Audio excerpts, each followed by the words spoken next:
In this channel, I'm going to talk about anything digital. It could be about code, design, software tools, anything evolving around the digital world. In this video, I'm going to talk to you about the tricks that I have or I had to find in order to solve some issues. A trick, not an actual solution, but just a way to move forward.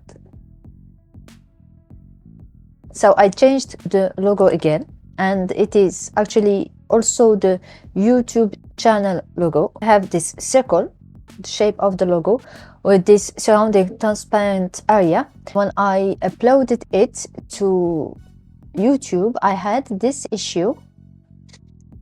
But it looks correct, everything looks okay, but when you upload it, or when I uploaded it, I had this weird white circle area. I don't know if you can see it, and here is again the weird circle area. I tried several solutions to solve this, but it didn't work. So what I've done is I just added this background color corresponding to this one, rectangle with Inkscape. Since I created the logo using Inkscape, so I just created a rectangle with the same dimensions as my logo, and then I positioned the rectangle around my logo. So here we already have a rectangle, so I'm just showing you how I did it.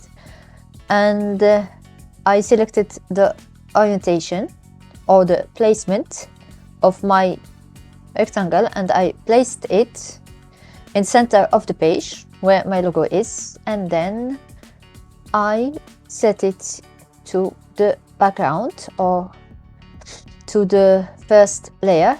And now then I exported this new logo as it is. I uploaded it to YouTube. So I changed my logo again, and so not this one but this one.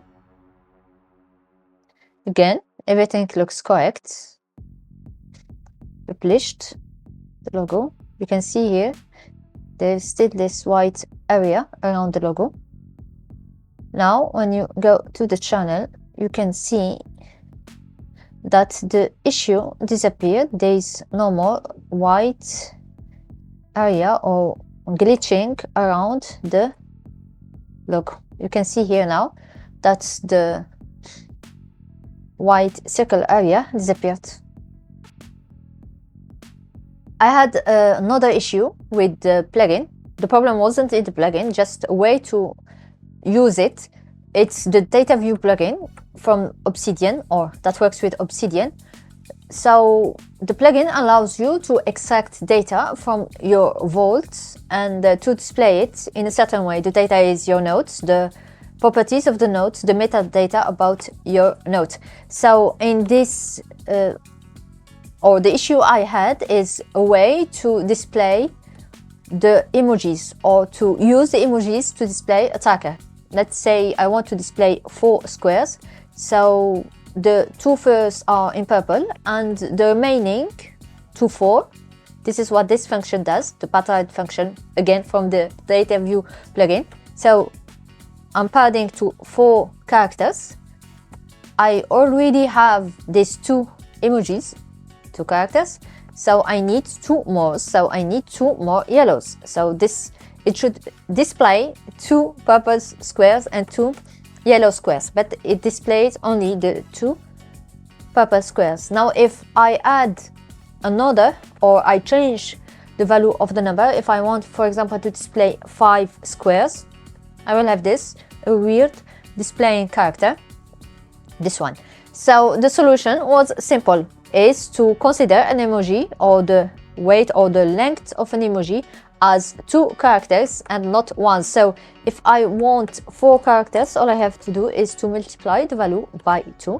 And you can see here I have my 2 yellow circles or squares. And if I want 5 characters also, all I have to do is to multiply by 2. So I am working on this Python library. The goal here is to automate the creation or the customization of these widgets, and I had one issue. In order to automate the configuration, I used this JSON files to specify the properties of each type of widget. The problem I had is with the font, since in JSON I couldn't write tuples for my font. So when I recuperated the values, they were in the form of a list. So you can create lists or arrays this way. So in order to overcome this issue, I created this method, or I added this method that will check its property from the JSON file and will convert the property font, or the value of the property font, since it's a list, from a list to a tuple, then recuperate the value. I had this issue with font and with the hover value too. So also check the hover. If it's 1, it will convert the value to true, or else to false, and put it into the dictionary of the properties of the widget. The other thing or issue I had is that not all the widgets share the same properties. So there are widgets who do not have font property. So I added this test.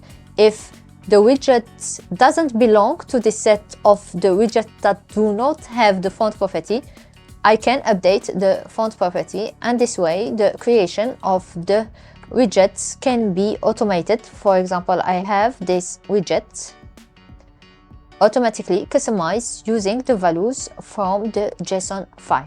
If you are interested in one of the things I've talked about in this video, just let me in the comments below. Bye.